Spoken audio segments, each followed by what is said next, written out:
And today, we have a very special guest live with us in studio. Milc is here. What up? Welcome. Now, our guest today went from local to bi-coastal, straight out of Portland, but somehow ended up in New York City. And he's got some great projects that came out recently, some things you probably read about in the newsletter, things you do in Portland when you're dead, and Affordable Luxuries, both with incredible producers. We'll get into all that. But welcome to the show, man. Thank you, man. I'm excited to be on a fentanyl block with y'all. Yeah, it's a scary block. I mean, we give people the address. If you look at Google Maps, it's just basically a bunch of just chalk outlines. But that's the charm of living here. It's kind of being here, So obviously, come out from Portland. Yeah. You've been here now. You were saying to me earlier. You've been here almost a year now. Yeah. Where do you plan to move to next?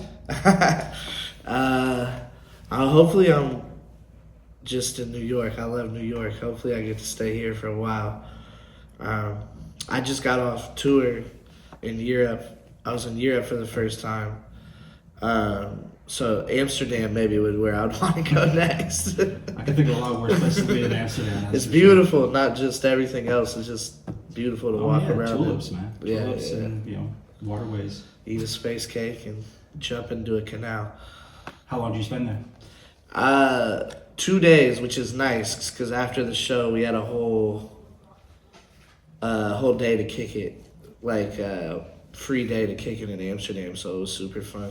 Yeah, I did New Year's there. God, it was like 15 years ago. I was reckless. Reckless is the term I would use to describe my behavior. But that's the old me. Now I smoke responsibly, and I can do it without any fear of reprisal. So there you go. Yeah. So you're in New York now, kind of, which is the thing. And I was already kind of familiar with what you were doing. Televangel would send me stuff, so I kind of was keeping tabs on what he was up to.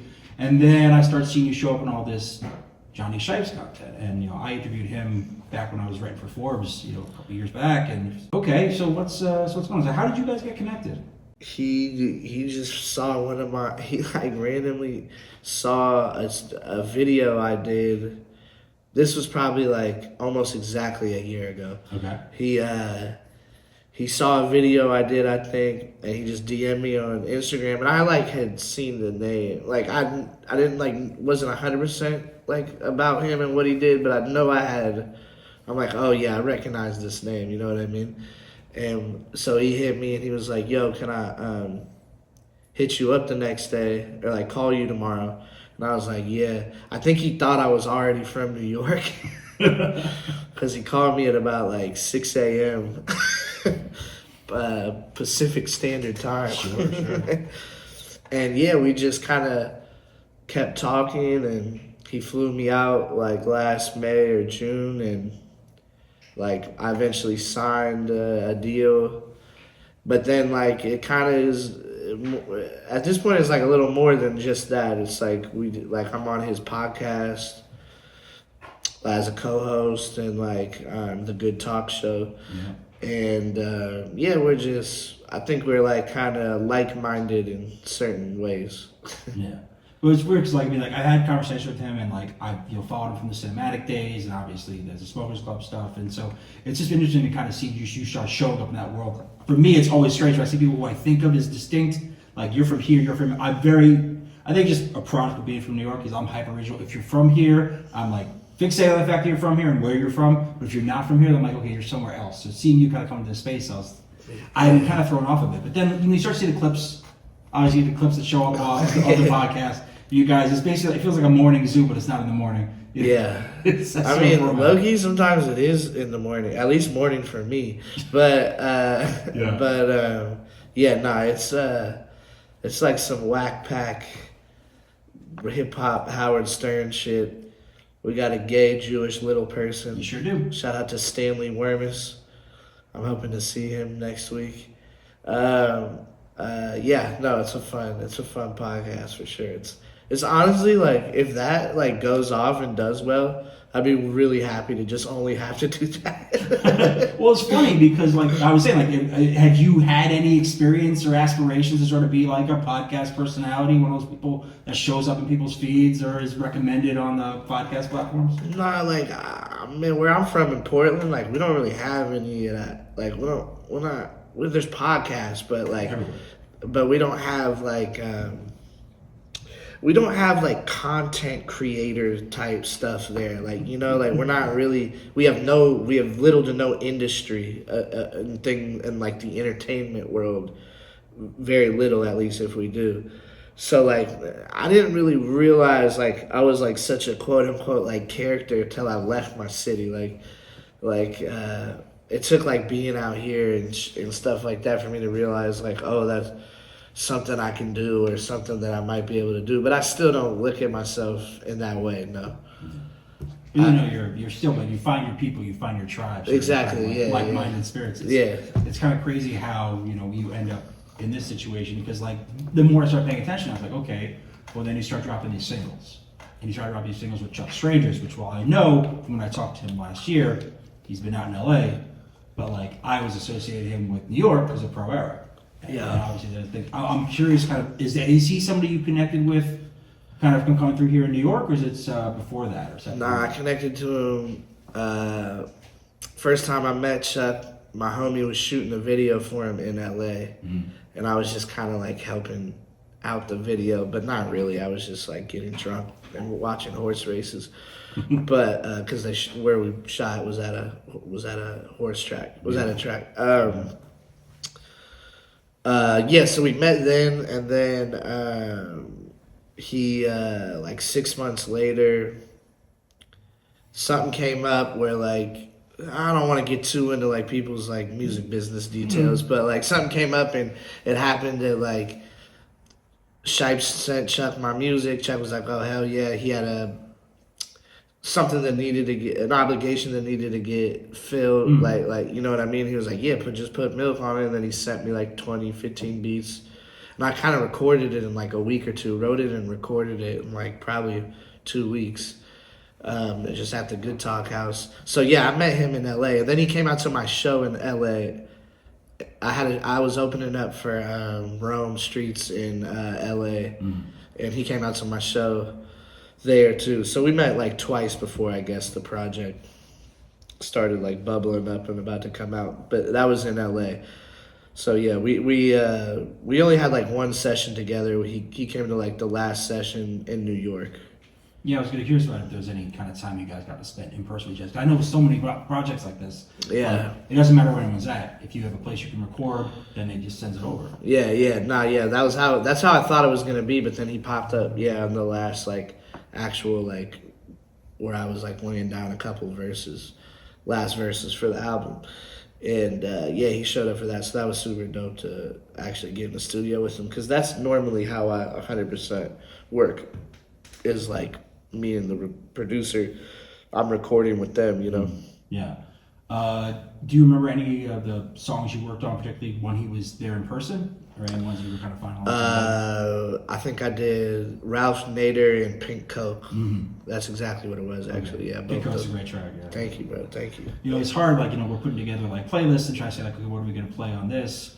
And like, I looked at this project, Affordable Luxuries, and I had a hard time. I ended up picking what I picked, and we'll hear it in a few minutes. But like, it's challenging. There's a lot of really great tracks on there, both from a production standpoint and from yours. And I'm surprised to hear that you give me the impression like this was a little, I don't want to say rushed, but it was kind of put together quicker than it sounds. Yeah, but to be honest, like that's kind of how I do every project I do. Like it's all kind of like in a for the most part, everything's like done pretty quickly. Like I write and record at a pretty like very quick speed. I'm not like one of those people that likes to like be in the studio. Like I want to get my shit done. Do that work. And it wouldn't be abnormal for me to record a project in 2 weeks. Got it. Now, sometimes these things are just kind of one-offs, and you have just the producer and the rapper name. But you guys have a whole name for this project. For your duo is Bad Tofu. What is Bad Tofu about? 'Cause that sounds awful. First of all, it was originally just, I don't fuck, who gives a fuck? You can cuss, I'm sure, on the show. You can cuss. There's no fucking rules. That's as much as you want. We didn't know what, I just like writing the word tofu. I like the way tofu looks when you write it down. Okay. And I was like, damn, if I was still bombing these streets up and trying to tag shit up, I think I might write Tofu. And so Tofu, and then I was like, hold on, like I kind of want like some adjective before Tofu, like ugly tofu, good tofu, bad tofu, and then just Bad Tofu just sounded like a ill funk band or some weird shit. And I was just like, fuck it, let's call it Bad Tofu. I also just think that's more interesting. I wish me and my bro Ian Televangel had a group name, because we're probably going to end up having like 30 projects together in our lifetime. But like, yeah, like I want to start doing that now. Just, it also helps like make the world, you know what world you're, I don't know, it just helps with all that shit. Because I don't really ever see myself doing a project where I have hella producers on one project, you know what I don't like how like that a single producer. exactly. Yeah, people, I'm old and dusty in that way. Yeah, I like the MC, producer, DJ, bomb. Like, I don't really. Yeah, I don't like doing.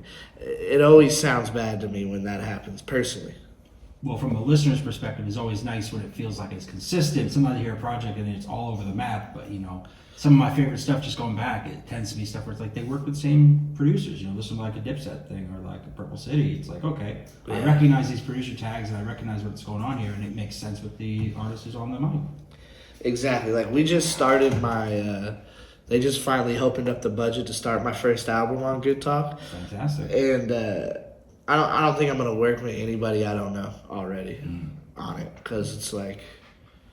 I would just rather work with them, you know what I mean? Like, it's kind of psychotic to me how many times people make music with people that they don't know. Like, that they've never drank a beer with, or like, you know what I mean? Like, I'm not saying you gotta be like best friends since you were born, but like, you have to have, to me, you should have some type of relationship with the person you're making music with.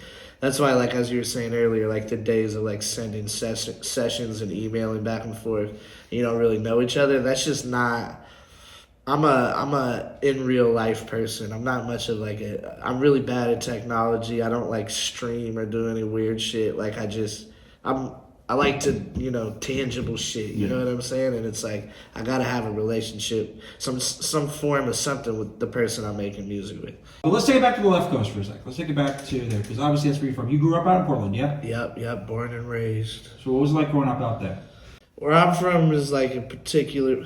Like, I'm older than I look. No, I probably look how old I am, actually. But anyway, I'm a 90s baby. I grew up in the 90s in Northeast Portland. It's probably like, you know, that's like the hip-hop section of Portland. But if you want to call it that. Call it that. Urban. So you used to say urban. From urban.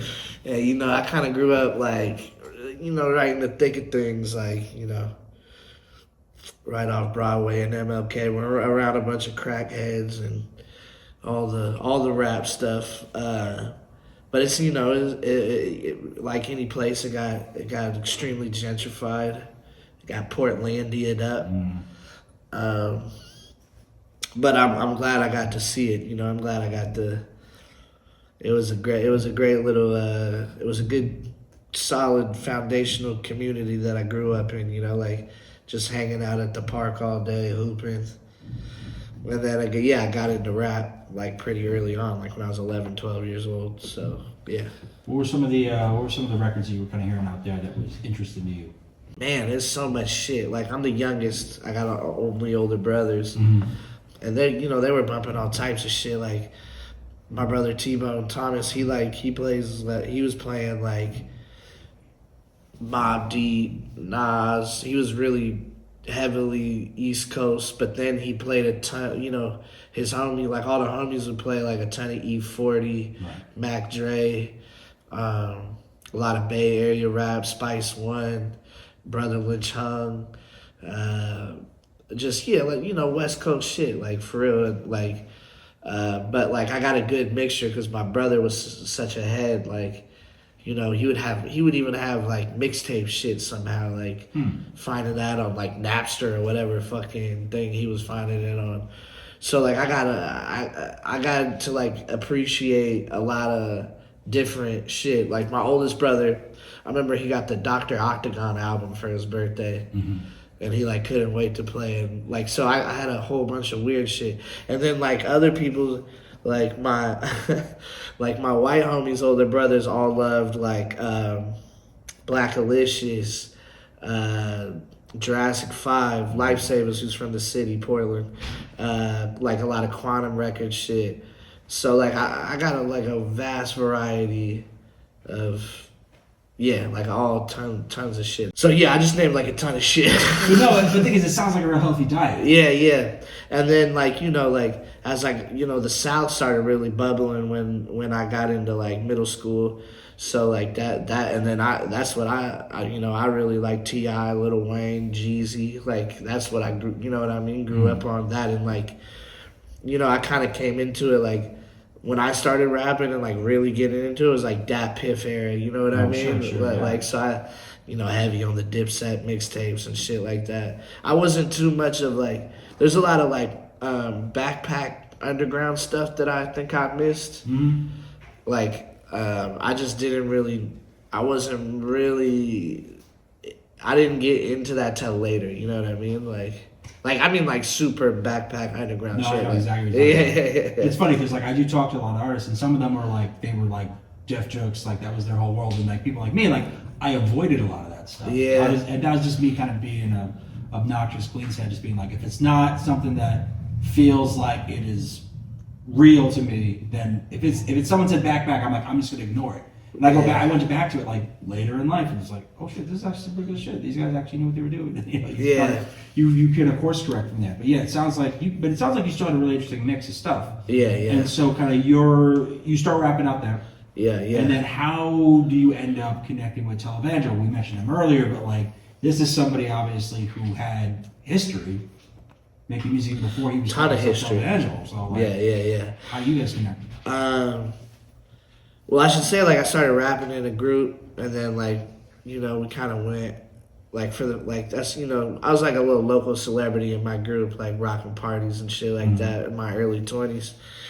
And then, like, we kind of, you know, shit just kind of, we're still, like, best friends to this day, but, like, you know, we just kind of life started happening and shit like that. So I started rapping for, like, 5 years. Like, you know, I'm rapping, but I'm not, like, in a studio or, like... Sure.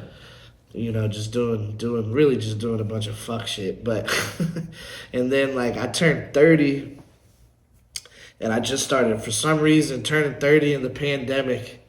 Pandemic happened and all that shit, that crazy year. And then I turned 30. And for some reason, all of that, I was like, oh shit, I gotta figure something out. So I just started rapping, really going hard again. And he saw me open up for, man, I think the first like so I just started putting out mixtapes like in my city with no idea how to really do this new thing of internet rap stuff, streaming and all that bullshit. I was like kind of throwing shit on Bandcamp and then trying to understand like DistroKid and shit like that. But I was starting to like build it up in my city, like where everybody was like kind of talking about me again, and then so I started being able to open up for bigger acts. I think the first show Televangel saw me was for Cadence, Weapon, and Fat Tony. We're on a tour. Both friends of the show. We did a show. You know, that was like in the doldrums kind of pandemic, so it was like pretty. It wasn't very well attended, but it was a fire show. There was no shots to them. It's just that's is what it is. Exactly. And then he saw me open up for Arm & Hammer. Maybe like I cannot tell you the timeline. In my head it was like 6 to 8 months to a year later. I can't remember. But then he just, you know, I was at the merch table with Arm & Hammer, and then he just kind of pulled up to me and says like, "Yo, I'm Televangel, and I'm really familiar with Blue Sky Black Death with their run with Nacho Picasso, and other things they did." And I was like, "Oh shit, word!" And you know, where he lives is like not far from where I like ran around. Anyway, You're familiar. Yeah, You're not trying to incriminate. This is not DJ Black. You're not trying to we were, yeah, so like I went to his crib and he was like right in the hood. So like where I was living at the time, I just crossed MLK and I seen him, go to his house, and again, like we just formed a friendship, I think even more than a musical thing, you know, just hanging out. And I never met somebody who I make music easier with. I don't know what it is. I think I hate big studios, one, and obviously we're in this crib, we're not in a big studio. But there's just some, I don't know what it is. I cannot tell you what it is. But like me and him, I really think like could do 100 songs in a week. Like the sound. I mean, you have all this output already. You have these albums, and you have these like kind of side albums, and then in between albums. No, I know it's kind of crazy. The next album will be an official real album. There will be no asterisk EPs. It'll be a real. We'll just call it a project. Yeah. But yeah, like we just really hit it off, and then my girl and his girl are now friends. It's just like we're like, you know, it's like family, damn. You know what I mean? Like, you know, his kid calls me uncle, so it's like, so it's just. It's beyond music, really. But yeah, for some reason, making music, I've never met somebody who I made music with that easy. Also, his after production, I don't even know what the song sounds like till after I'm done rapping. And I think that's what's also so fun about working with him. Like, I'm like, hear the album, I'm like, did I rap on this beat? Like, I don't remember having this. Is he just giving you like the skeletons of it? He gives me like pretty like. Well, now kids would call it a loop, and they would rap over that, and that would be their whole entire fucking album. But yeah, he just gives me like a loop, you know, or like still sounds cool. It's still enough for me to write to, but it's just what he does after it, I think, is what separates him from a lot of underground shit I hear. Yeah, I mean, well, the thing is that, you know, just perspective-wise, as a listener, I listen to something like that, and I go like, it sounds like he understands frequency. And so where your voice fits within that, he's building on. So I've talked to producers about the same issue. Like, other producers who are just like, they're making beats. They're purely beat maker, and it's like, I give you a thing, you spit over it, and it comes out. Yeah. And then these other guys are just like, once I get the vocals back, or once we finish the session, I then go through and I start doing shit. That's adding to songs. And some people get mad at that. Some people are frustrated by that because they feel like I didn't rap over this. They don't like the output.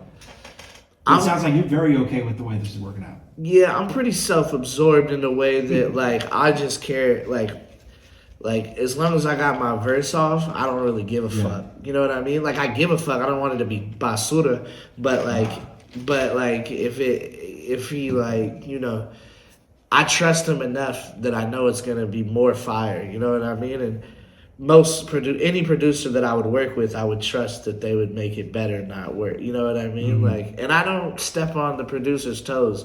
I'm never a guy that's like, yo, take out this part right here. I'm like, the producer knows what he's doing, especially Ian, Televangel. He's been doing it since he was a child. So like, yeah, I'm not really, I'm not one to be too picky in that regard. You know what I mean? No, you guys, you just put out reissued the vinyl. Right? Yeah, the Fish That Saved Portland. Yeah, so that's about how can people get that? That's on $3pistol.com. Shout out to our friends. It's our second reissue. We did 100, and then we just did another 100. And yeah, go grab that orange vinyl. You know, you change the colors these days, and you get to repress it. And yeah, go get that. When I was in Europe, I guess like, people were asking him for that vinyl, so he was like, let's just reissue it. Sure, yeah. And that's probably one of my favorite that's the project that, you know, like Shipes heard and shit like that. Like that's the thing that, like, I can feel like my shit shifting after I put that project out. I mean, it was definitely one that, like, in terms of raising your level in terms of visibility, for me definitely was the case. Yeah. And then for me as a movie guy, it's like, all right, here we go. Swap out Cleveland. Portland. So I got that. Pittsburgh. Pittsburgh. And then I'm going through and I'm like, you dropped this new one. Yeah. And it's like things to do in Portland when you're dead, as opposed to Denver. Yeah. Like, so are you guys movie guys? Do you guys talk about movie shit, or are you more movers than him? Yeah, me and him are like kind of. Ian's into fucking. I keep calling Televangel is into crazy ass fucking shit. Like Like me, I'm a little bit more like, your everyday like popcorn movie. I watch a shit ton of movies, but Ian's like looking for like body horror and weird CIA spy noir movies from like other countries and shit like that. Whereas me, I just have watched a shit ton of stupid ass American movies, especially if it's from like the 80s or 90s, 2000s. I've probably seen all of them. So you're like Caddyshack, and he's Faces of Death. Yeah, exactly. Yeah. But I like the shit that he shows me. Like, man, I'm trying to remember this one fucked up movie he showed me. God, it'll come to me. But yeah, like, I like what he watches. I'm just too stupid to see. I don't have Criterion, you know what I mean?